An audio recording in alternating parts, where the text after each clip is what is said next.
This is one of several basses that I've made that are this sort of hybrid between the string bass, the upright string bass, and the electric bass. It's really more of a string bass reduced in size. The big problem with the bass violin is that it's a behemoth, and it's really a pain in the butt to take it somewhere.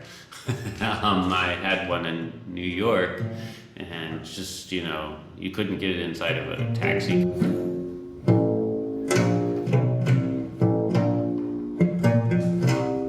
This one has been through several incarnations.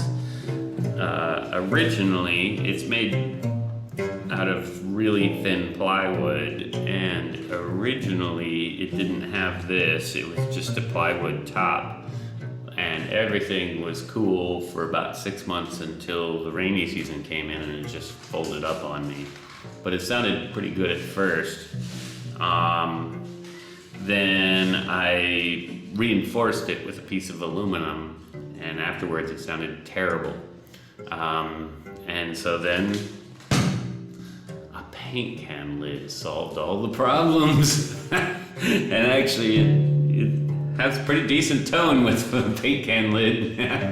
I'm not as cool as some. I give myself cheater marks, and I don't feel too bad about it.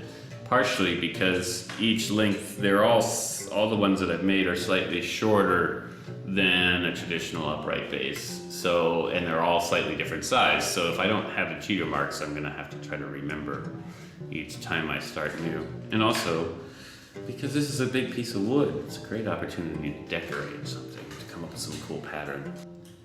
Maybe I'm just a lazy guy, but I like the leisureliness of being able to put it on my lap. But I also like I'm really getting into it, standing upness of being able to stand up and play. Well, I don't know what the problem is in Hong Kong, but you have parts issues in Hong Kong. In the US, without a great deal of difficulty, you can buy a transducer to put under the bridge of an acoustic bass. But here, they're impossible to find. The only thing you can find are these microphones that cost some ridiculous price.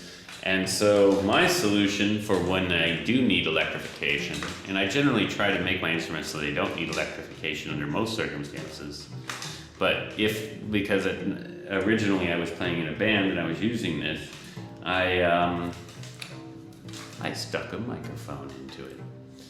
And it's a very convenient place to have a regular old microphone stuck into your bass, because you don't touch it here and it doesn't pick up you talking. It only picks up the sound of the bass, and it actually works quite well plugged in like that.